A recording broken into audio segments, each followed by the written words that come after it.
Sí, Eh, muy bien. pues hoy terminamos este curso express y resumidísimo Sí, de introducción a la historia del cristianismo.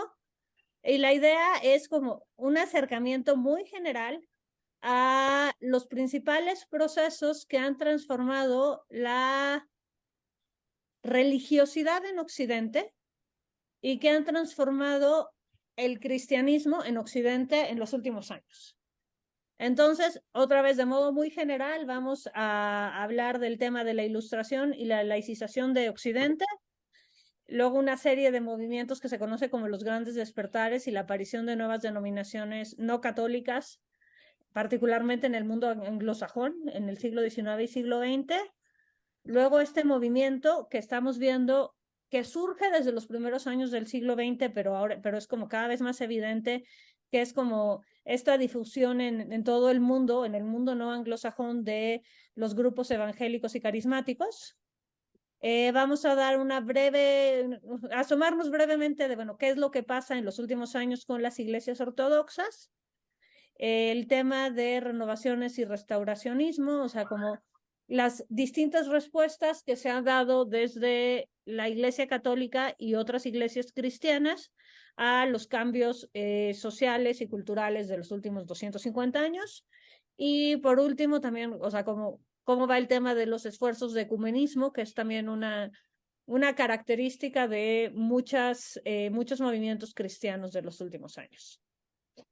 Entonces, bueno, pues ahí a la izquierda tenemos una imagen que representa, más adelante tenemos otra, pero me gustan mucho, son eh, estos campamentos que se hacían en el siglo XIX, particularmente en Estados Unidos, en que la gente iba y pasaba días enteros oyendo predicadores y experimentando conversiones, y eran como son como el antecedente de estas iglesias megamasivas que hay ahora, pero al principio eran al aire libre, así como tenemos en la imagen. Pero ok. bueno, entonces vamos a acercarnos al tema de absolutismo e ilustración. En el siglo XVIII, desde los primeros años del siglo XVIII, hay una tendencia en las monarquías europeas a ampliar el poder del rey. Y esta ampliación del poder real se da a costa de un montón de otras instituciones y un montón de otros poderes. Entonces hay un esfuerzo bastante generalizado en los países de mayoría católica en el siglo XVIII por parte de las monarquías de subordinar a la iglesia local al poder real. Entonces esto va a generar evidentemente serios conflictos en cada país. Está lo que se conoce como el galicanismo en Francia, que fue como este intento de Luis XIV de tener a cardenales, obispos, órdenes religiosas, todos dependiendo de su poder.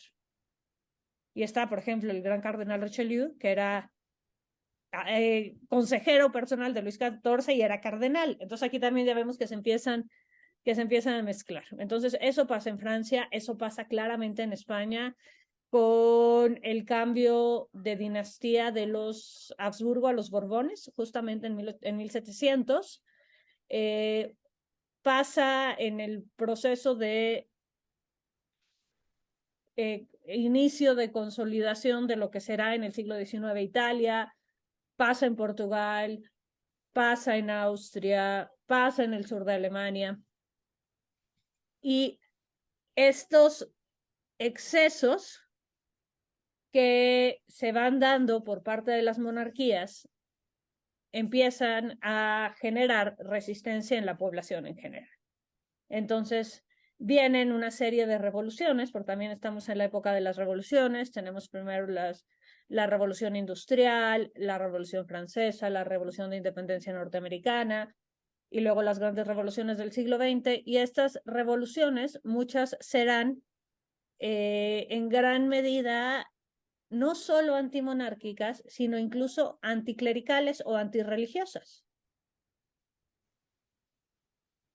Quizás el ejemplo más claro y más, ahora me regreso a esto, y más exagerado es lo que pasó después de la Revolución Francesa, la época que se conoce como el terror, en que el Estado francés postrevolucionario pretende como crear todas las instituciones nuevas y al crear todas estas instituciones nuevas pretende crear una nueva religiosidad que tenga como eje no la figura de Dios, sino la figura de la patria y el ciudadano. Entonces hay unos intentos bastante peculiares por hacer unas religiones cívicas con ceremonias civiles extrañas. Y, a ver, permíteme un segundito, aquí no, debe estar, sube por la otra escalera. Perdón, es que mi casa está llena de niños. Entonces, llegan incluso al extremo de intentar quitar cualquier referencia religiosa de cualquier tipo de la vida pública, se cambia el calendario, se cambian los nombres de los días de las semanas, y esto de parte de la población y sobre todo de los sectores religiosos de la población genera muchísima oposición, entonces se arma una matazón loca. Unos se matan a otros, se decapita, o sea, se manda a la gente a la guillotina en cantidades altísimas. Entonces, bueno, pues esto es cómo se da este proceso, que se da en distintas medidas en otros países. Acompañado de estos cambios sociales, culturales, económicos, políticos, empieza a haber cambios filosóficos y desde los últimos años del siglo XVII, pero claramente en el XVIII, empiezan a aparecer conceptos que hoy son centrales en nuestra cultura, como los derechos del hombre, los derechos del ciudadano, elementos como la igualdad, que en general son un avance considerable en la cultura, pero que al aparecer van generando transformaciones en la religiosidad personal. Se pretende, o sea, empieza a pasar desde el mediados del siglo XVIII más o menos, que la actitud religiosa y la participación en ceremonias religiosas y todo esto pasa de ser un asunto público a ser un asunto privado. ¿Por qué? Porque se considera que la vida pública, las decisiones gubernamentales no tienen que meterse en temas de religión. Entonces, si el Estado no debe meterse en temas de religión, la religión va a quedar fuera de la esfera pública y al quedar fuera de la esfera pública se relega a la esfera privada. Entonces, hay este hecho, que es un hecho que se da prácticamente en todo Occidente, tiene distintas manifestaciones. Repito, el terror francés postrevolucionario es quizás la manifestación más absurdamente violenta. Hay otras manifestaciones que buscan ser quizás... A ver, permítanme un segundito.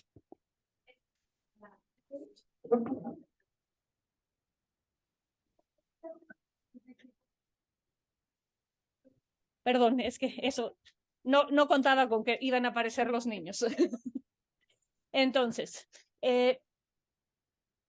tenemos, les decía, el ejemplo más extremo, que es el de la Revolución Francesa, y otros ejemplos como el que se da en Estados Unidos después de la Revolución de Independencia, que apunta más a un tema no de desaparecer a la religión o relegar a la religión, sino simplemente decir al gobierno no le toca ocuparse de eso. Que creo que, o sea, en el siglo XVIII era una afirmación de un radicalismo tremendo y que hoy nos parece absolutamente natural. O sea, como un gobierno con injerencia en la vida religiosa tiene un poder que no le corresponde. O sea, una cosa, está incluso desde la perspectiva cristiana, está desde la Biblia. Al César lo que es del César y a Dios lo que es de Dios, y hay que separar estas dos esferas. Entonces está la primera enmienda a la Constitución de Estados Unidos, que dice que no habrá una religión oficial en Estados Unidos, o sea, que no habrá una religión nacional, que el gobierno no tiene derecho a limitar las expresiones religiosas del pueblo, ni a limitar la libertad de expresión y la libertad de prensa. Es muy interesante que vengan juntos. El tema de la libertad religiosa que venga junto con la libertad de prensa y la libertad de expresión. Porque es considerada esta dimensión religiosa como una manifestación fundamental del individuo. Es decir, cada persona, cada ciudadano tiene derecho a practicar la religión que le parezca más adecuada, de la manera que le parezca más adecuado. Y si esto no infringe las leyes del país, el gobierno no tiene por qué meterse. Entonces, entre esta declaración en Estados Unidos que lleva a lo que después va a ser como este muro imaginario del que hablaba Benjamin Franklin, que debía separar a la iglesia del Estado. O sea, entre la iglesia y el Estado tiene que haber un muro. Entonces, esto es lo que pasa en la esfera pública. Pero, ¿qué es lo que pasa en la esfera privada? Estamos en una época de transformaciones sociales, en una época de transformaciones económicas, en una época de enormes avances científicos y de desarrollo del individualismo.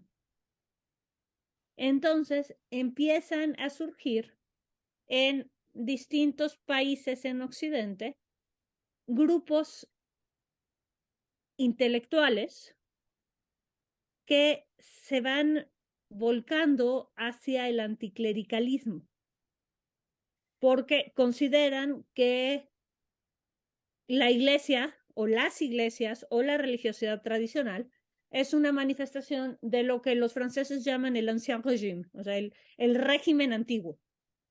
La Revolución Francesa divide el régimen antiguo del régimen nuevo, el nouvel régime del ancien régime, y el ancien régime es todas estas instituciones antiguas, retrógradas, de las que hay que liberarse. Entonces se empieza a relacionar la iglesia o las iglesias, la práctica de las religiones tradicionales con todas estas instituciones atrasadas.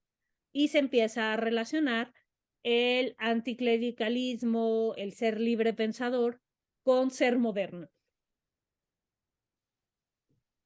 Y además, estamos en una época en la que no puedo dejar de mencionarlo, pero no puedo profundizar en el tema porque es un tema complejísimo del que sé bastante poco.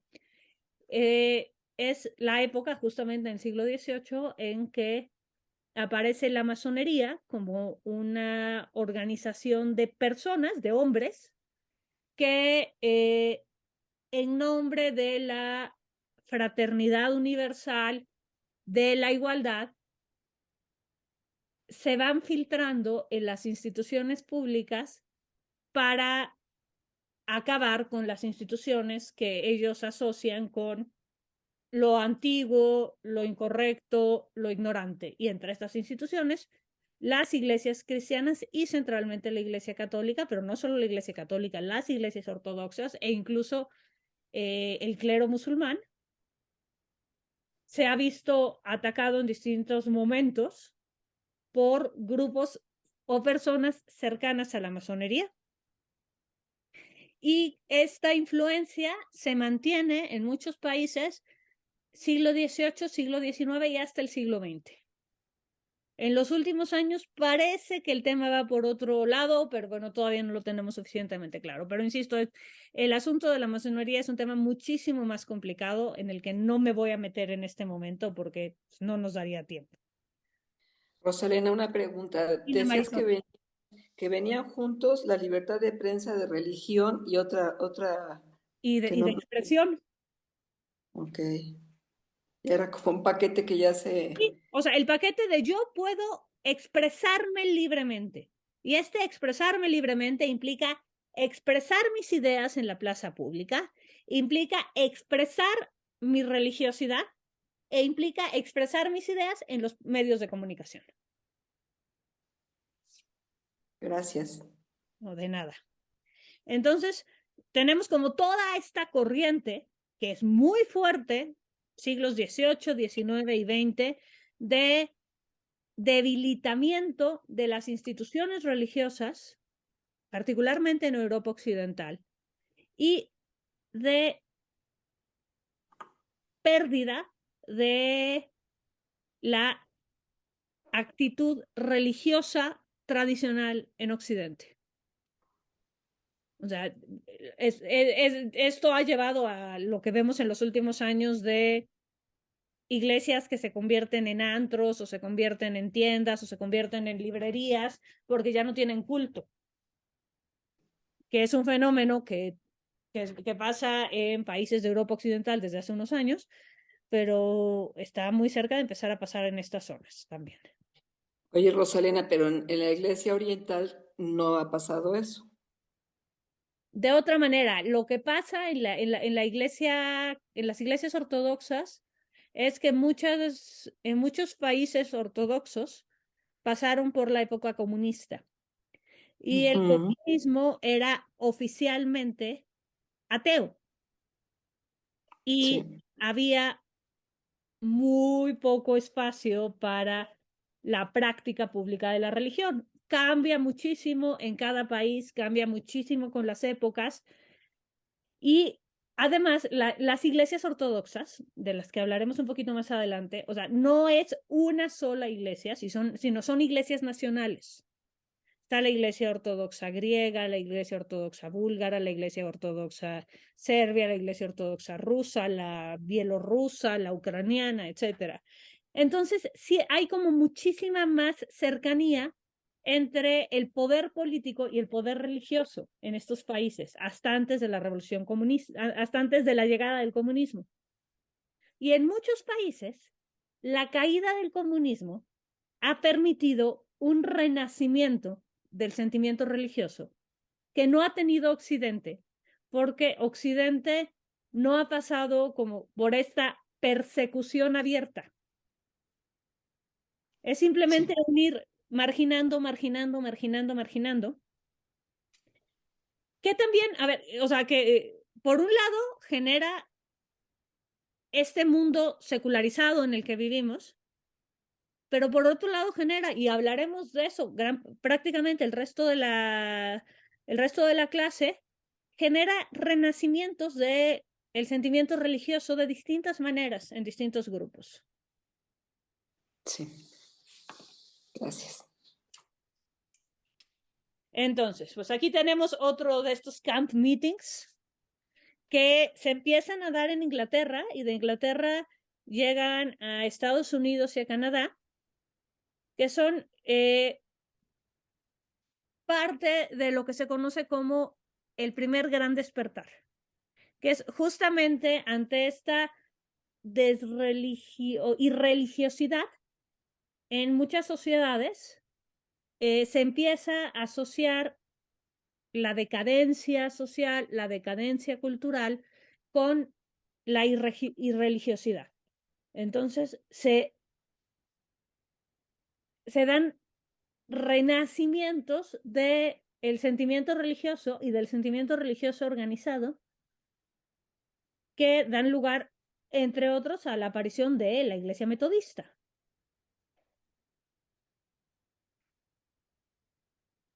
Esta ilustración es de un campamento concretamente metodista.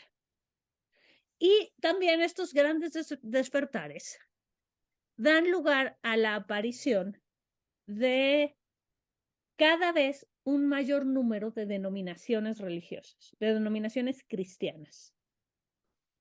Hablábamos un poco de esto la clase pasada.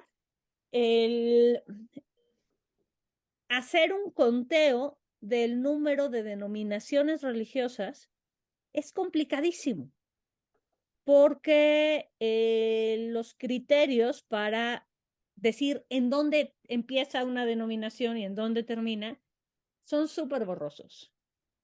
O sea, a nosotros nos cuesta, puede ser que nos cueste trabajo entenderlo, porque proviniendo de un contexto centralmente católico, pues la iglesia es una y siempre nos enseñan que la iglesia es una y es universal y todos somos parte de lo mismo. Pero en cuanto a partir de las reformas de las que hablábamos la clase pasada, empiezan a surgir otras iglesias. Estas iglesias siguen avanzando, se siguen dividiendo. Algunas tienen carácter nacional, otras no tienen carácter nacional. Entonces, algunas acaban siendo mucho más locales. Son muy pocas las que son internacionales. Entonces, hay comunidades religiosas en Estados Unidos o en Australia que quizás tengan 25 miembros y esa es toda la denominación contra los, ¿qué seremos? 1.200 millones de católicos, no sé, estoy inventando. Entonces, o sea, es tan denominación lo de los millones de católicos y lo de los 25 miembros de esta iglesia evangélica de no sé qué, entonces, del centro de Kansas. Entonces, hacer el conteo es complicadísimo. Pero definitivamente hay cientos de denominaciones religiosas. Y en toda esta efervescencia de denominaciones surgen, particularmente en el siglo XIX en Estados Unidos, dos grupos que han adquirido muchísima importancia en los últimos años. Uno, mucho mayor importancia política y el otro, mucho mayor importancia de conversos dentro y sobre todo fuera de Estados Unidos, que son considerados de manera estricta desde las iglesias tradicionales cristianas, son consideradas como grupos no cristianos. ¿De qué estoy hablando? Esta imagen que tienen en pantalla en este momento es Joseph Smith,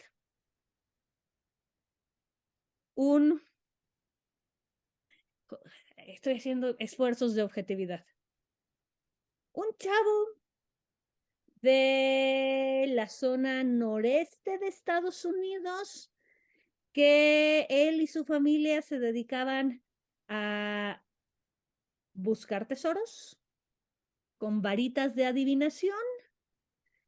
Y de repente este chavo empieza a decir que se le apareció Dios, que lo guió a una cueva donde encontró unas tablas de oro que en un idioma al que él llamaba algo así como egipciaco antiguo o una cosa así, una cosa que no existe, contaba la verdadera historia de la Iglesia de Jesucristo.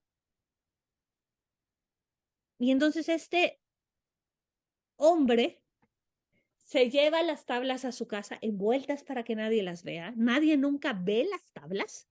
Hay 13 testigos que lo ven ver las tablas, o sea, que ven la funda de almohada, y no estoy hablando en sentido figurado, la funda de almohada en la que tenía metida una tabla, y sintieron que sí había algo adentro. Y usando dos piedras adivinatorias, que las metía en su sombrerito, y metía la cabeza al sombrero, y las piedras adivinatorias le traducían del egipciaco antiguo, o lo que quiera que sea el idioma, al inglés, el texto. Y este texto acaba siendo el libro del Mormón, el libro de Mormón. Entonces, a partir de esta revelación y de esta traducción, Joseph Smith funda lo que él llama la auténtica Iglesia de Jesucristo, que con el paso del tiempo se va a llamar la Iglesia de Jesucristo y de los Santos de los Últimos Días, que conocemos en términos generales como la Iglesia Mormona. ¿Y por qué la Iglesia mormona es considerada como no cristiana por los cristianos? Porque se aleja radicalmente del dogma en muchísimos temas. El libro de Mormón, este que tradujo Joseph Smith, habla, por ejemplo, que Jesucristo, después de resucitar, pero antes de subir al cielo, vino a América. Y al venir a América, visitó a los descendientes de una tribu de Judá que, guiada por Dios y por una varita que les indicaba para dónde ir, se embarcó, atravesó el Mediterráneo, atravesó el Atlántico y llegó a algún lugar que parece que era más o menos lo que hoy es Chiapas, y desde ahí crearon una nueva generación, una nueva civilización que convivía con los nativos, o sea, un montón de cosas que no quiero emitir juicios de carácter religioso, pero digamos desde la perspectiva historiográfica, pues son temas como complicados, digamos. Y esto lleva a un montón de revelaciones prácticas de consideración de Joseph Smith como el principal profeta, y luego aquí se empiezan a colar prácticas poligámicas que son bien complejas en la historia de la Iglesia mormona. Pero lo increíble es que, a pesar de todo, es una iglesia que sigue viva, que sigue creciendo. Quizás no está creciendo escandalosamente rápido, pero está creciendo, y que tiene un nivel de organización increíble y un poder social, político y económico en Estados Unidos enorme. Esta es la primera de estas dos iglesias que son como resultado de esta diáspora cristiana, pero que llegan a extremos no cristianos. La otra es fundados por Tate Russell, este amigo que tenemos en pantalla, que crea una organización de estudiosos de Biblia, y a través de esta organización de estudiosos de Biblia van llegando a interpretaciones no tradicionales o no convencionales de pasajes bíblicos, crean un imperio extraordinario de comunicación, o sea, las revistas de mayor circulación mundial, una cantidad de documentos impresos increíbles, y que está teniendo una presencia cada vez más clara, no solo en Estados Unidos, sino fuera de Estados Unidos, que son lo que conocemos como los testigos de Jehová. Y los testigos de Jehová también son considerados, les decía, como como una iglesia no cristiana, porque de entrada no consideran a Jesús como Dios, sino como un profeta, y tienen ahí un montón de interpretaciones extrañas, y acaban teniendo mucho más importancia en muchas de sus reuniones textos del Antiguo Testamento que del Nuevo Testamento. Y además, un elemento fundamental de los testigos de Jehová es que surge del movimiento de los movimientos mileniaristas, es decir, de la gente que cree que mileniaristas y adventistas, que creen que el fin del mundo y la segunda venida de Jesucristo es inminente, y que se están preparando para recibir esta segunda venida de Cristo, y que los únicos que se van a salvar son ellos, concretamente los que se hayan escrito, los que hayan sido inscritos en el libro de la salvación. Entonces, bueno, estas dos son resultados de este renacimiento religioso en el siglo XIX. Pero bueno, están estos casos que se salen completamente de la ortodoxia, y están otros casos como la Iglesia Metodista, que lo que pretende la Iglesia Metodista es como regresar a una teología metodológica y a una revisión mucho más tradicional y mucho más cercana a las fuentes, como respuesta a algunas prácticas extrañas que se daban en su contexto, o a cosas que se consideraban como demasiado radicales o demasiado extremas. Entonces, bueno, pues eso es lo que pasa. Y en este proceso, en estos distintos despertares, hay dos grandes despertares de mediados del siglo XVIII y principios del siglo XIX que son considerados como canónicos y son como la sucesión de la Reforma. Si vemos esto desde el área, o sea, nada más de las iglesias protestantes, tenemos este primer momento de surgimiento de las iglesias protestantes, que son las reformas de las que hablábamos la clase pasada, y de estas reformas salen las cuatro grandes ramas, que son los anabaptistas, los calvinistas, los anglicanos y los luteranos.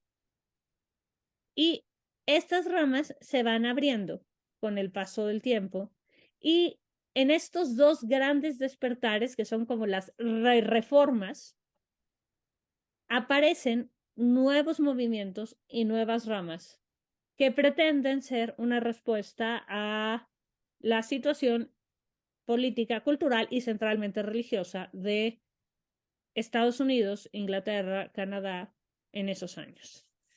Entonces, van saliendo algunos puritanos que tienen que ver, puritanos y cuáqueros que tienen que ver con los anglicanos, los metodistas que salen en el primer gran despertar como una rama como más, insisto, más metodológica y más organizada internacionalmente, porque algo que caracteriza al anglicanismo es que es la iglesia inglesa. Entonces, ¿qué pasa con los anglicanos que viven en un país que se independiza de Inglaterra, como los anglicanos que vivían en Estados Unidos después de la Revolución de Independencia? No pueden seguir perteneciendo a la iglesia de la potencia de la que se independizaron. Entonces tiene que nacer una iglesia nacional. Y algo que hace también la iglesia metodista es buscar generar una estructura transnacional. Distintas hermandades y aparecen, o sea, dentro del calvinismo hay toda una rama de los presbiterianos que lo que buscan es como hacer que la estructura eclesial sea muchísimo más horizontal. O sea, es una iglesia en la que no hay jerarquía más allá de el presbítero o pastor. O sea, no hay obispos, no hay cardenales, no hay líderes regionales. Y las decisiones más allá de la iglesia se toman como en una asamblea de pares. Esas son las iglesias presbiterianas. Hay estas distintas iglesias reformadas, que es lo que les decía, que todo lo que tiene reformado en su nombre tiene que ver con el calvinismo. Aparecen las iglesias bautistas a partir del siglo XVII y ya en el siglo XIX tenemos movimientos como el pentecostalismo, el adventismo, los movimientos de santidad que dan lugar a la aparición de nuevas religiones. Entonces, esto pasa inicialmente, les decía, en los países anglosajones, en Inglaterra, en Escocia, en Estados Unidos, en Canadá, más adelante en Australia y Nueva Zelanda. Ven, saluda. Nada más, la tomo para que salude. Dile, hola Marisol, soy Sofi. Hola, Hola. Hola Aurora, a ti te vi el domingo. Marisol, qué gusto. Bueno, ¿me dejas? ¿Quieres quedarte en mi clase o te vas con la abuela? Quiero ir con tú. Ah, quiere ir con tú. Ok, vamos a ver qué se puede. Quiero ir con tú. Bueno, entonces, Tú. con tú. Hola, Sofi. Dile hola Aurora. Hola. Es que, Ahí estoy. Ahí mira, estoy. Aurora y Marisol. Hola, Ya. hola, Sofi. Dile hola. Es lo más listo y encantador. Bueno, pues sigo con mi clase. Con Entonces, permiso. les decía que en Gusto en verte, Rosa Elena. Gusto no, es no te mío, alejes mucho. Solecita. En No un, me alejo. en un primer momento, estos movimientos se dan en el mundo anglosajón, pero claramente a partir de los primeros años del siglo XX hay un esfuerzo por extender este movimiento más allá de las fronteras del mundo anglosajón. Y es como la aparición particularmente de los montones de iglesias evangélicas en América Latina, en el África subsahariana, en Asia. Entonces, de los muchos mapas que encontré, este es el que me parece más claro. O sea, ¿qué está pasando en los últimos años? Hay unos cuantos países en que la población evangélica, vamos a decir que evangélica es como heredera del luteranismo, está disminuyendo como resultado de la laicización del mundo, concretamente vemos en Finlandia, en Suecia, en Turquía y en Japón. Tenemos unos cuantos países en los que la población evangélica está creciendo. No es Turquía, perdón, debe ser Armenia, porque Turquía está en amarillo. Tenemos otros países en que la población evangélica sigue creciendo, pero más despacio que la población, que son la cuna tradicional, Estados Unidos, Canadá, Inglaterra. ¿Vas a ir con la abuela? Ok, ve con la abuela, diles bye, ya me voy. Yo, Sofi, Ma, sí, perdón por la interrupción, pero uno no le puede decir que no a esto. no pasa nada. No, que ya quiero ir con la abuela. Y un montón de otros países, el resto del mundo, en que la población evangélica está creciendo más rápido que la población en general. Tenemos toda América Latina, gran parte de Europa, gran parte de África, Australia. Entonces aquí vemos cómo esta difusión de las iglesias evangélicas en el mundo está siendo extraordinariamente efectiva. En América Latina, el éxito que ha tenido, por ejemplo, en Brasil es avasallador. En Brasil está muy cerca de dejar de tener mayoría católica, como parte de este esfuerzo organizado de evangelización de las iglesias evangélicas. Ok. Entonces, ¿qué pasa? Eso es lo que pasa en el mundo cristiano. ¿Qué pasa en el mundo ortodoxo? Cuando hablamos de los primeros patriarcados, teníamos como los grandes patriarcados antiguos que se quedan en el mundo ortodoxo en el cisma de Oriente. Eran estos 4, porque eran 5 patriarcados originales. Roma se queda en la Iglesia Católica, los otros 4 se quedan en la Iglesia Ortodoxa, que son Constantinopla, Alejandría, Antioquía y Jerusalén. Entonces, esta es como la estructura original de las iglesias ortodoxas después del cisma. Son como las 4 cabezas de la iglesia ortodoxa después del cisma. Pero ¿qué pasa? Que el mundo ortodoxo se transforma. En Constantinopla, la cantidad de ortodoxos va a ir disminuyendo, particularmente a partir de la caída del Imperio Bizantino. En Alejandría, la iglesia ortodoxa pierde muchísima fuerza con la difusión del Islam. En Antioquía también estamos en los límites entre Siria y Turquía, también es una zona de franca influencia musulmana. Y Jerusalén, pues, ¿qué les digo? También. Entonces, a partir del siglo XIII, XIV y con toda claridad a partir del siglo XV y XVI, el centro de la Iglesia Ortodoxa se traslada de los patriarcados antiguos a los nuevos patriarcados. Entonces, se mantiene la importancia de Constantinopla, sin duda, pero empieza a aparecer la Iglesia Ortodoxa búlgara, rumana, georgiana, Serbia, evidentemente Rusia. rusa, la Iglesia ortodoxa griega, con las distintas ramas. Entonces tenemos como esta nueva proliferación de iglesias. Entonces, aquí pasa algo muy interesante con la caída de Constantinopla. Teníamos estos 4 patriarcados tradicionales que tenían como primero entre pares, ya que no estaba Roma, al patriarca de Constantinopla.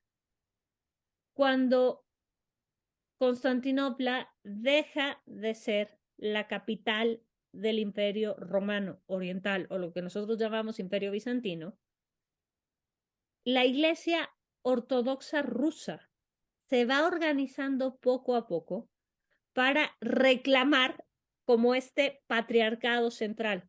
¿Y por qué la Iglesia Ortodoxa reclama este patriarcado central? Porque el propio Imperio ruso se ve a sí mismo como el nuevo Imperio romano, como el heredero legítimo del Imperio bizantino. Y esto lo vemos incluso en el término zar. Zar viene de César. Entonces, si el César está ahora en Rusia, pues es el patriarca de Rusia el que debe estar a la cabeza.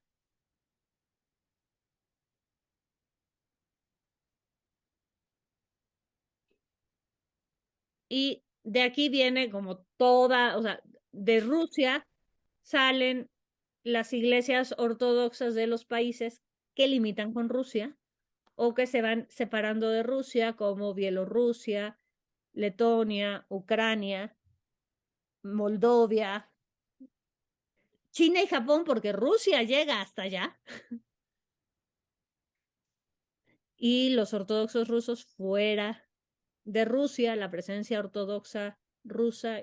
Es que esto es lo que acaba siendo bien interesante, que tú no dices soy ortodoxo, dices soy ortodoxo ruso, soy ortodoxo griego, soy ortodoxo ucraniano. Pero ¿qué pasa, por ejemplo, cuando el ortodoxo ruso migra a Estados Unidos? Algunos siguen siendo ortodoxos rusos en Estados Unidos, pero van apareciendo estas nuevas iglesias autocéfalas en los lugares de presencia importante de ortodoxos de origen ruso o de ortodoxos de origen griego o de ortodoxos de origen rumano, búlgaro, ucraniano, etc.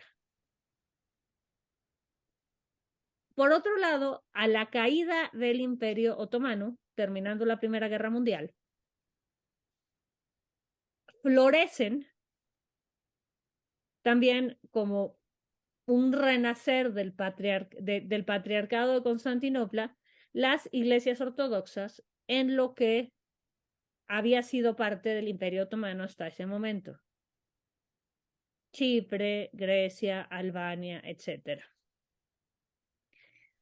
Entonces, esto nos lleva como a todas estas ramas que hacen que las iglesias ortodoxas tienen cada una su propio patriarca, su propia jerarquía, y están en comunión teórica entre ellos.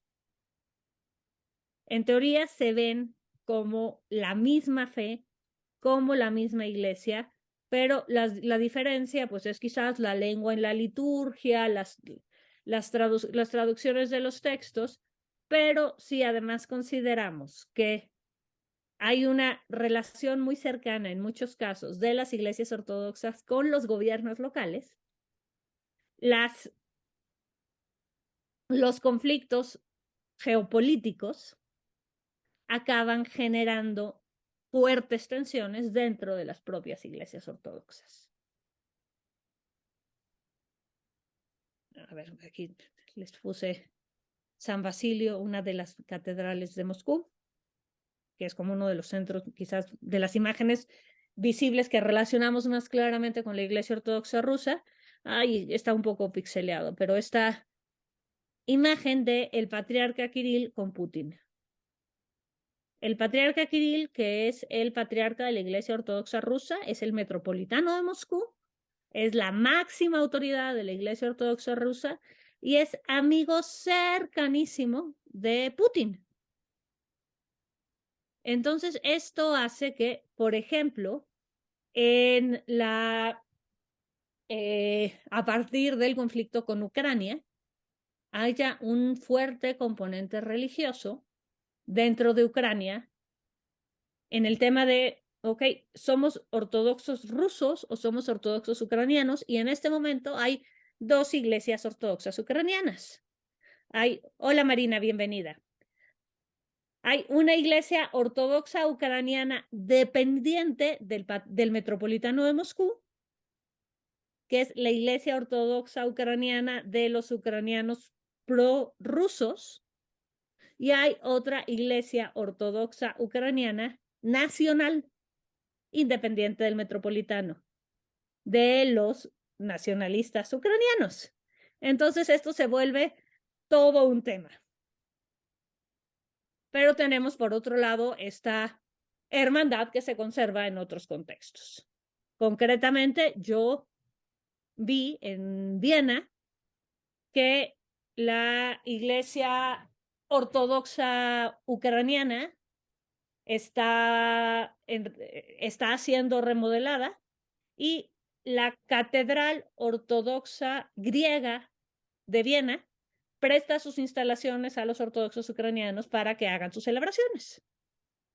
Entonces también es decir, hay otros espacios en que se conserva esta hermandad. Y les digo este ejemplo concreto porque es lo que yo vi y lo que yo viví. Pero esto pasa en muchísimos otros lugares. ¿Cómo vamos? Bien. Oye, Rock, y entonces diferencias entre el catolicismo y los ortodoxos, ¿hay diferencias en cuanto a religiosidad, a creencias, a qué? ¿Cuál es la diferencia? Las principales diferencias es la supremacía del Papa, que los ortodoxos no reconocen. Ok. Otro tema que hay en el catolicismo, que es la infalibilidad papal cuando el Papa habla ex cátedra, que los ortodoxos no consideran que sus patriarcas o sus metropolitanos puedan ser infalibles. Hay una diferencia en cuanto a este lío teológico del que hablábamos del filoloque, o sea, de la procedencia del Espíritu Santo, de si el Espíritu Santo proviene del Padre o si proviene del Padre y del Hijo, pero ya es meternos a abordar súper fino. Y hay algunas diferencias mucho más en prácticas por los 1000 años de evolución separada. La liturgia ortodoxa tiene elementos distintos a la católica, aunque tiene muchos elementos en común. Y cosas, o sea, insisto, de la práctica, como si el católico se persina con los 4 dedos, el ortodoxo se persina con 2, puede ser así o puede ser así, dependiendo del grupo al que pertenecen. Y una diferencia, así que es en el nombre del Padre, del Hijo, el Espíritu Santo, que esa es la manera católica de persinarse, en el ortodoxo es el Padre, del Hijo, del Espíritu Santo. O sea, pero los sacramentos son equivalentes y hablaremos de esto un poquitín más adelante, un gran esfuerzo como por reconciliar estas dos iglesias. Ya desde hace unos años se levantaron la mutua excomunión, que se mantenía desde el siglo XI, y una vez levantada la mutua excomunión, pues la implicación de levantarse la mutua excomunión es que la Iglesia Católica considera válidos los sacramentos ortodoxos y viceversa. Ok, y son los mismos, bautizo, confirmación, comunión. Hasta donde sé, sí. Ok. Bueno, interesante. Es interesante, sí, sí. Aquí, o sea, una división clara es la influencia del latín, que la Iglesia Católica hasta Vaticano II mantiene como lengua litúrgica el latín, y en las iglesias ortodoxas es el griego, con la ventaja de que el griego es el idioma original de los libros del Nuevo Testamento, es decir, tienen acceso a los libros del Nuevo Testamento sin pasar por una traducción. Y bueno, ya más adelante esto lleva a las lenguas locales. Ok. Y la Bueno, estructura de los templos es distinta, las imágenes religiosas son distintas, pero en el fondo son muchísimo más los elementos que hay en común que los que separan, como pasa también con la iglesia anglicana y la iglesia católica, católica. Ajá. como pasa entre anglicanos y metodistas, por ejemplo, Sí. entre luteranos y evangélicos. Sí, como en todas hay sus diferencias. Sí, y por eso hice énfasis en estos dos grupos religiosos de los que hablé hace rato, porque esos sí están completamente como fuera del canon, Sí. mormones y testigos de Jehová. Hay otros grupos adventistas que, digamos, están en la rayita, Sí. porque hay muchos grupos adventistas que tienen como origen una predicción sobre la fecha exacta del fin del mundo a partir de una lectura literal del libro de Daniel. ¿Y qué pasa cuando llega la fecha prevista del fin del mundo y el mundo no se acabó? Sí. Sí, sí, sí. Bueno, entonces, pero en general, y esto es algo que está pasando con mucha claridad, ahorita me regreso a esto, en los últimos años, como un esfuerzo de ecumenismo y un esfuerzo explícito, documentado, con documentos, con encuentros ecuménicos, con ceremonias ecuménicas, como en un mundo globalizado, es como mucho más fácil decir, es más lo que nos une que lo que nos separa. Entonces hay estos intentos por reunificar. Reunificar para volver a una sola iglesia católica, lo veo complicadísima porque la misma iglesia católica está en una situación de una tensión interna terrible, pero sí como una mucho mayor cordialidad, creo que es un elemento importantísimo. Y ahora, a ver. ¿Saben de qué es esta foto?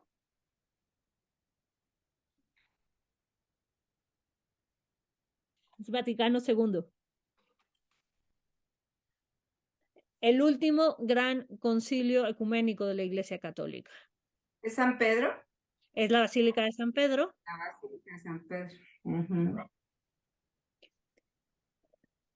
¿Qué es lo que hace la Iglesia Católica en este contexto de pérdida de influencia, de pérdida de fieles, de incursión del mundo moderno en una iglesia que se mantenía bastante estable desde el último gran concilio ecuménico, que había sido Trento?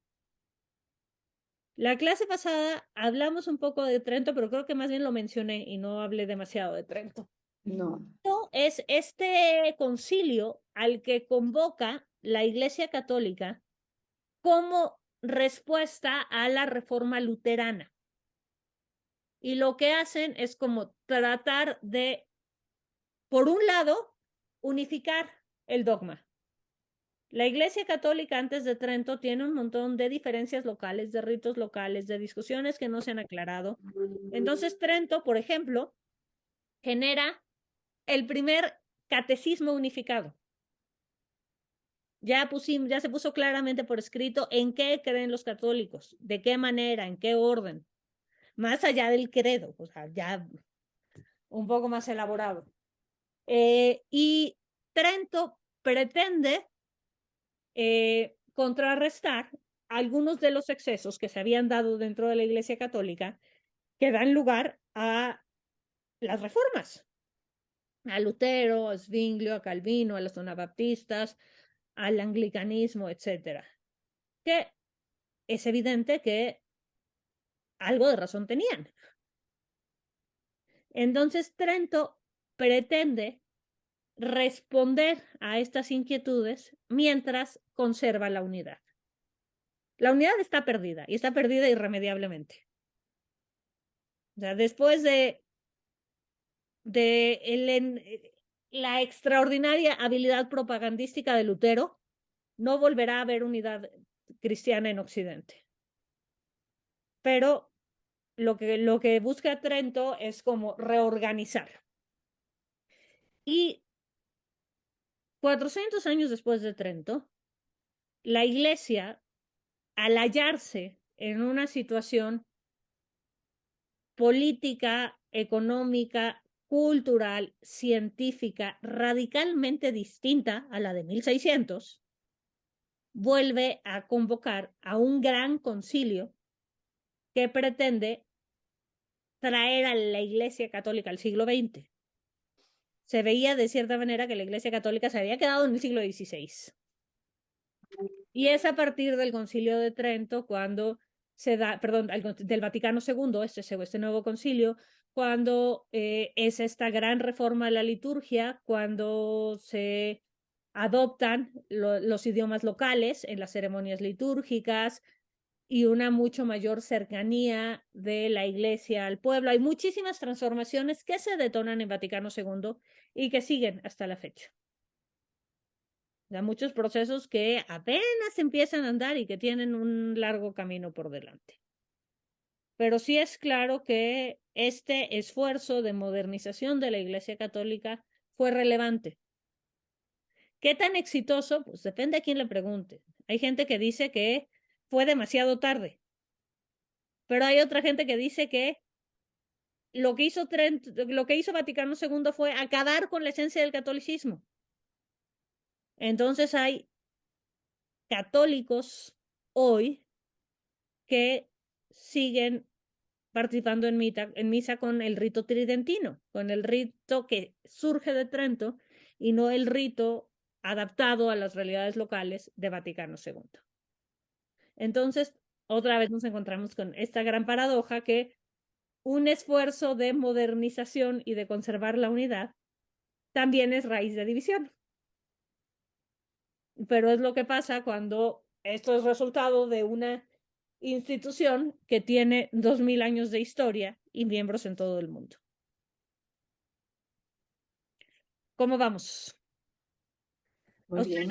¿Ustedes recuerdan Vaticano II? Yo no lo recuerdo. Yo ya soy postconciliar.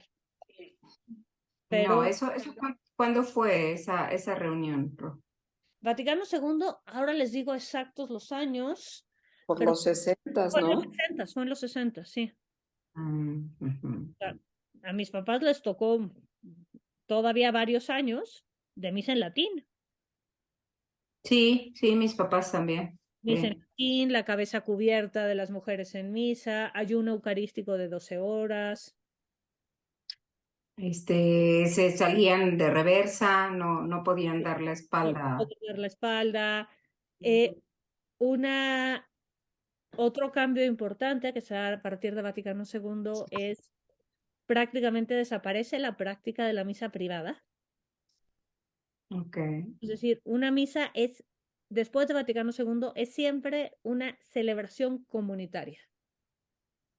Okay. Antes, o sea, tú podías mandar a decir misa y el padre decía la misa que le pediste sin fiel alguno. También por eso tenemos un montón de iglesias antiguas que tienen altares por todos lados. En catedral tenemos 14 capillas hornacinas. Ya. Y Sí, claro. podía darse el hecho de que en cada capilla estaba pasando una misa distinta por una intención distinta. Ujú. Y pues tampoco, o sea, eso como provecho para quién. Sí, claro. Pero bueno, entonces, ¿qué es lo que pasa en los últimos años? No solo en la Iglesia Católica, sino en muchas otras iglesias cristianas. Se está viviendo de manera muy fuerte esta tensión entre la pureza institucional o la pureza litúrgica o la pureza ritual y el mundo moderno. O sea, cómo pones en relación, cómo pones en diálogo, cómo concilias un mundo que ya no está construido y una cultura que ya no está construida en torno a la religión. ¿Cómo concilias esta cultura con la importancia que tiene para quien es religioso su religión?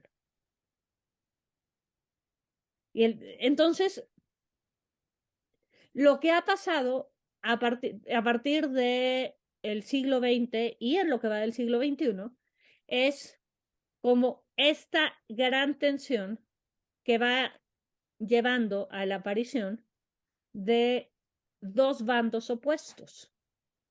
Están como estos bandos reformistas que pretenden a toda costa que la iglesia responda a la realidad del mundo en este momento. Y tienes el otro extremo, que son los bandos tradicionalistas, que creen que la iglesia no tiene que responder a la realidad del mundo, sino que el mundo tiene que responder al dogma de la iglesia. Entonces están estos dos extremos opuestos y aparentemente irreconciliables, y un montón de personas en medio. Y sobre todo, cada vez más personas menos dentro. O sea, la práctica religiosa, sí, cuando en el siglo XVIII empezaron a inventar que tenía que ser un tema de la vida privada y no de la vida pública, empieza a ser, desde muchas perspectivas, cada vez más de la vida privada, al grado de considerar que en realidad la religiosidad es una relación entre el individuo y Dios, o el individuo y el trascendente, y terceras personas o instituciones ajenas no deben interferir en esta relación. Esa es una pregunta abierta. Cada uno de nosotros tendrá una respuesta distinta ante esto. Pero pues sí es completamente entendible que en un mundo que cambia tan rápidamente, las iglesias cristianas están todo el tiempo tratando de mantenerse vigentes. ¿Y cómo se mantienen vigentes? Atendiendo a las necesidades de distinta manera. Muchas de estas iglesias evangélicas y carismáticas tienen mucho más que ver con esta conversión interna, este momento en que Jesús se manifiesta en tu vida y tú vuelves a nacer, y a partir de ese momento tu vida va a ser. Entonces, lo que buscan es generar las condiciones para que este renacer se dé en cada quien. Pero al final acaba siendo en cada quien. O sea, en un contexto absolutamente masivo, porque si esto les parece masivo, ¿qué les parece esto? Esto es una mega iglesia, lo que los gringos llaman mega church, en Houston. Que las ceremonias religiosas, o sea, no es un encuentro de los obispos una vez en la vida, sino es cada domingo. Miles y miles de personas se reúnen para celebrar su fe. Y cuando todo es así de a lo grande y así de masivo, pues la invitación a colaborar, a contribuir con el sostenimiento de la iglesia, pues acaba siendo también así de a lo grande o así de lo bestia. Entonces llegamos, perdón, a estos extremos en que los pastores de cada una de estas iglesias, porque muchas son absolutamente acéfalas, o sea, no están en una estructura mayor, sino son esta iglesia, punto final, y su congregación son todos sus fieles, en la que los fundadores viven una vida de lujo absolutamente desenfrenado, a costa de vender la salvación. Llega incluso al extremo de esto que en Estados Unidos se llama el evangelio de la prosperidad, que es que tu prosperidad, que es lo que entienden es que tu prosperidad económica es una manifestación de la bendición de Dios.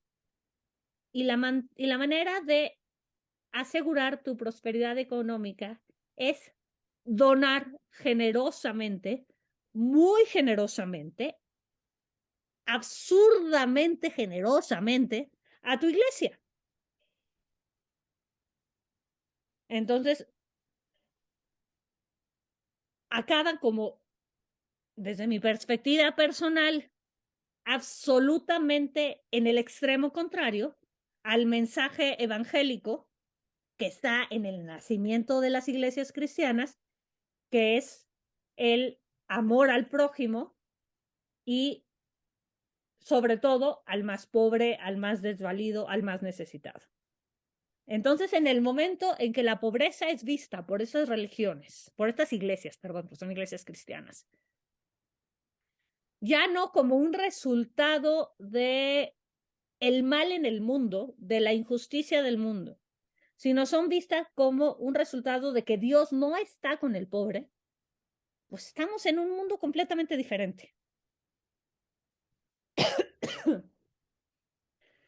Tenemos otras manifestaciones que tienen muchísimo éxito porque mueven a los sentimientos de una manera extrema, que son como estas ceremonias absolutamente carismáticas en que la gente habla en lenguas y expulsan a demonios y avientan y la gente se cura y se lanza al piso y grita y se desmaya, que están como alejadísimos de nuestra sensibilidad, al menos de la mía. Pero son exitosos y mueven a mucha gente. Y más bien aquí la pregunta, insisto, es otra pregunta abierta, es pues mover a la gente y llevar a la gente a la conversión,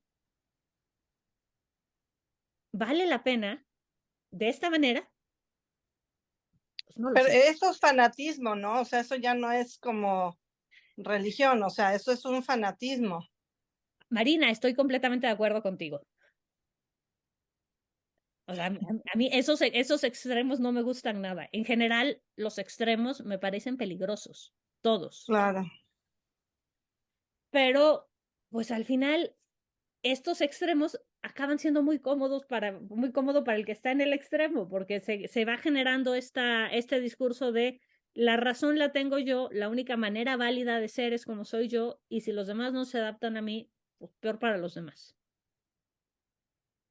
Y lleva al renacimiento en este momento centralmente en Estados Unidos, pero empieza a verlo también en Australia, en Brasil, en Centroamérica, en ciertas partes de México, de una nueva intolerancia religiosa tremenda.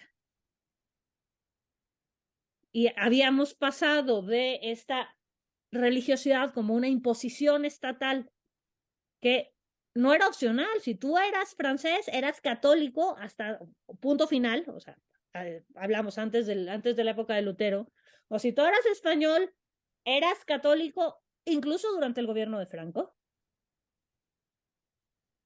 Entonces, pasamos de esta imposición a la absoluta libertad. Me parece un avance, me parece que está muy bien que al final la religiosidad es un asunto de convicción personal, no de coacción, no de coacción externa. Pero empieza a haber un renacimiento de estas intolerancias. Es como muy fácil desde el cristianismo descalificar a la intolerancia musulmana, que la hay y es violentísima. Pero perdemos de vista que la intolerancia la hay en todas las religiones.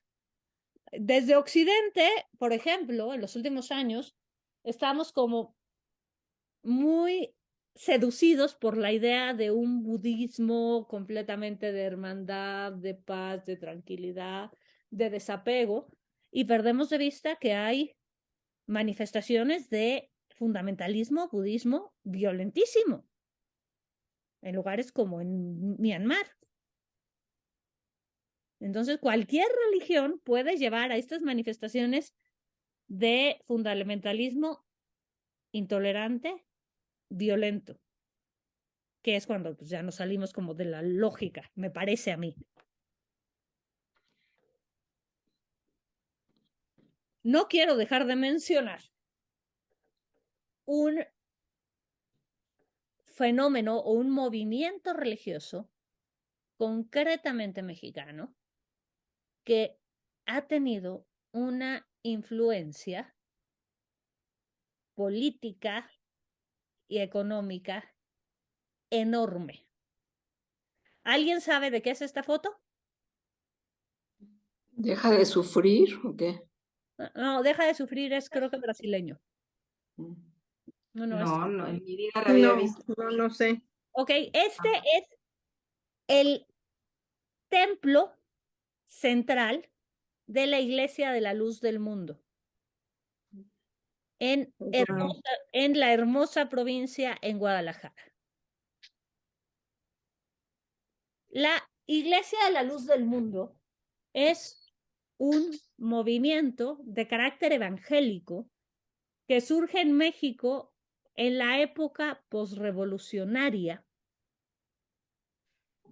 Su primer profeta, el fundador de la iglesia, es un ex soldado revolucionario de Nuevo León, quien se convierte al evangélico, se vuelve evangélico, se convierte en evangélico, se vuelve pastor, empieza a predicar, empieza a recibir revelaciones directas de Dios, o eso dice él, y de ahí se traslada a Guadalajara, y en Guadalajara funda un imperio económico que tiene ramas no solo en todo México, sino en toda América Latina y con la comunidad latina en Estados Unidos importantísima. La Iglesia de la Luz del Mundo, por ejemplo, tiene muchísima cercanía con gente del gobierno federal actual en México. No sé si recuerdan el escándalo de ese concierto en Bellas Artes por el cumpleaños del profeta, de Nazón Joaquín, que es el líder actual de la Luz del Mundo. Sí, claro, por supuesto, fue muy sonado.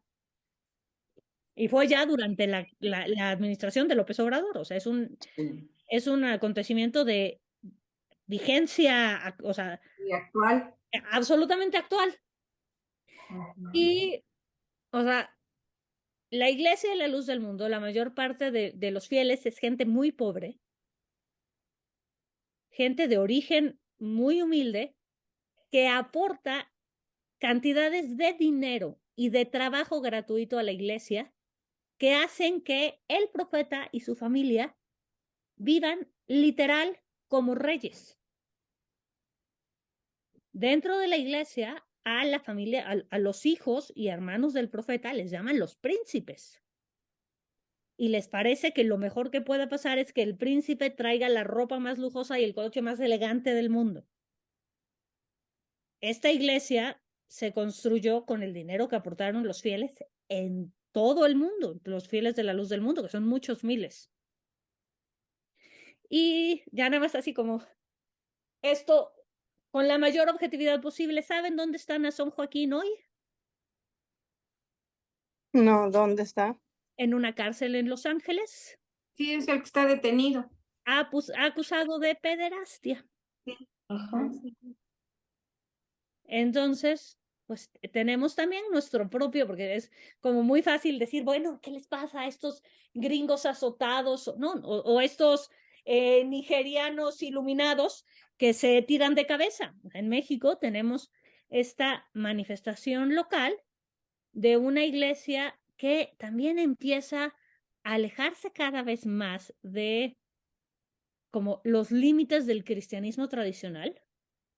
O sea, realmente consideran a Nazón Joaquín y antes de él a su papá y antes de él a su abuelo como un segundo Jesucristo. Y que a pesar de el encarcelamiento de Nazón, la Luz del Mundo sigue siendo poderosísima, particularmente el poder que tiene la Luz del Mundo en el gobierno de Jalisco es una locura. Pero bueno, entonces esta es como nuestra contribución mexicana a este complejísimo panorama del cristianismo del siglo XX y del siglo XXI. Volviendo al contexto católico, no quiero dejar de mencionar esta extrañísima situación que nos tocó vivir, que no se había vivido en la Iglesia Católica desde hacía muchísimos siglos, de tener 2 papas vivos, hasta hace poco, que murió Benedicto. O sea, que un papa abdicara era algo nunca antes visto. Y esto también ha creado divisiones en el seno de la Iglesia. Ya se verá con el paso del tiempo qué va pasando con esto. Y por otro lado está esta tendencia a esta espiritualidad individual que tiene elementos sincréticos, lo cual puede estar bien, pero puede ser peligroso, o sea, en el sentido de hay elementos de la práctica religiosa de distintas religiones que son compatibles, pero hay elementos dogmáticos que no lo son. Entonces, esta nueva religiosidad personal, no tradicional, ¿y qué es lo que pasa? A ver, ¿por qué empieza a pasar este fenómeno? Porque o sea, yo estoy hablando absolutamente de primera persona, estoy plenamente convencida que la dimensión espiritual es una dimensión fundamental del ser humano. Y si tú no tienes un contexto con una manifestación habitual de tu religiosidad, es normal que la busques. Y si estás desencantado con las religiones, con la religiosidad tradicional de tu cultura, es normal que vuelvas los ojos hacia otro lugar. Entonces, estamos en una época en la que hay una efervescencia de nuevas espiritualidades, de nuevas prácticas que combinan elementos de muchos orígenes y que me parece que si se hace, se tiene que hacer con mucha responsabilidad y con los ojos bien abiertos.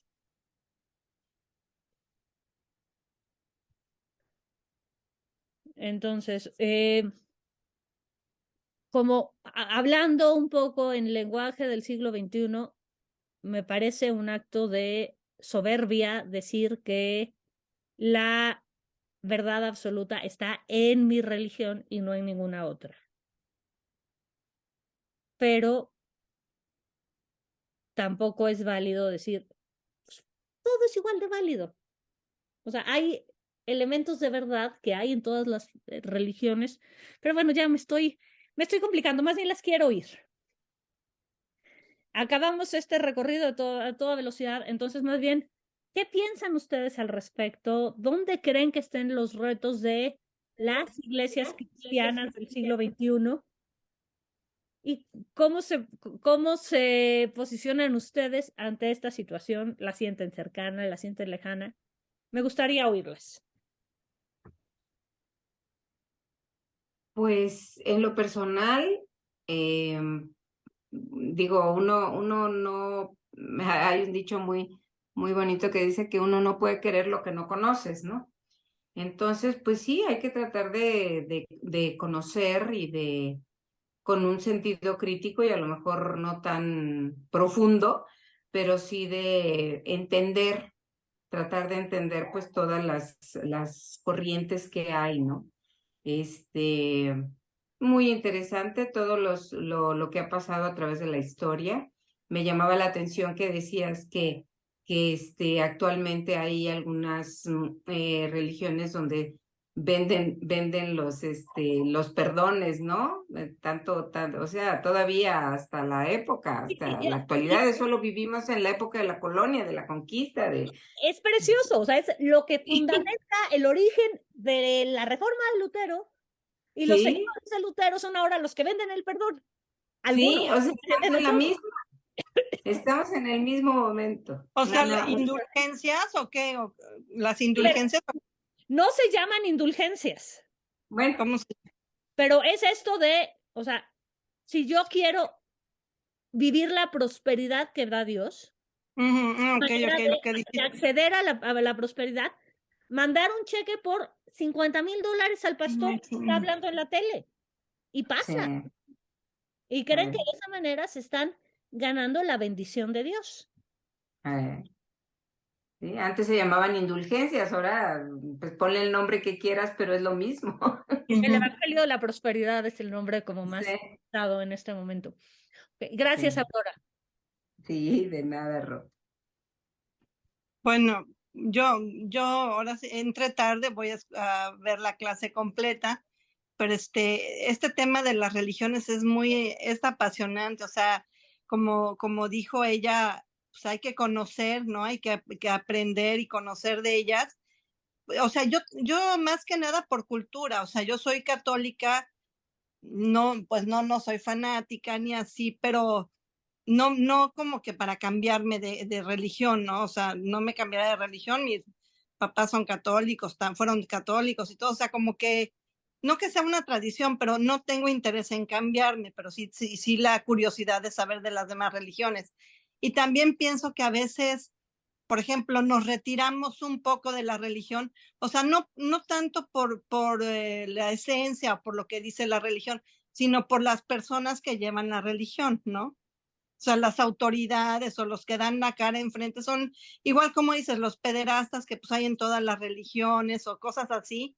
Pues eso es lo que hace que muchas personas sí como igual sí se cambian de religión completamente y otras pues como que ya no participan tanto. O sea, yo me acuerdo, por ejemplo, mi mamá si era de que íbamos todos los domingos a misa y ya después se murió mi mamá y yo dejé un poco, o sea, dejé de ir, ¿no? Al principio sí iba y ya después, pues ya no iba tanto, ¿no? Y a mis hijas, pues sí era importante para mí que, por ejemplo, que mis nietos tuvieran el bautizo y todo eso, pero como un requisito como por cumplir, ¿no? Y por seguir así, pero yo decía, bueno, no sé, como que los padres, oyes ya tanta cosa que pues no sé, ¿no?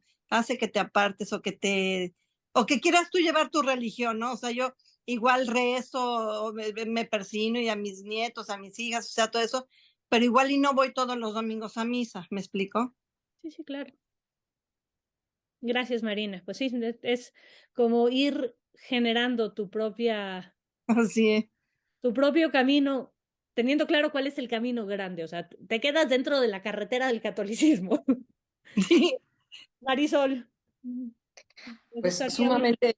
me pareció sumamente interesante el curso, verdaderamente había cosas que no me había yo imaginado, por ejemplo, sí sabía de que Pablo era una de las columnas de la Iglesia Católica, pero bueno, la forma tan particular en que ayudó a que se expandiera, pues es muy interesante, ¿no?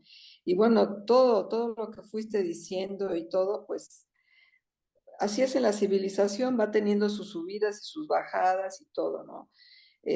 Lo que acabas de comentar hace rato de que sería soberbia creer que nuestra religión es la única, estoy de acuerdo, ¿no? Yo sí me siento contenta en la Iglesia Católica y pues sí, creo que fue la que fundó Jesucristo, que tiene problemas terribles ahorita, también es un hecho, ¿no? Ahora, pues ahora sí que cada quien va tomando lo que le conviene, pero pues yo creo que sí hay que tener algunos lineamientos claros para no, pues no ser medio, ¿cómo decirlo?, poco congruentes, ¿no? Pero la clase me encantó y la verdad sí quisiera yo profundizar más en algunos de estos temas, pues porque van de la mano con la humanidad, ¿no? O sea, van como mostrando los adelantos, los atrasos y todo lo que es el ser humano. Me encantó, Rosalena, muchísimas gracias. Muchas gracias, en serio, gracias por haber levantado la mano, por haberse sumado.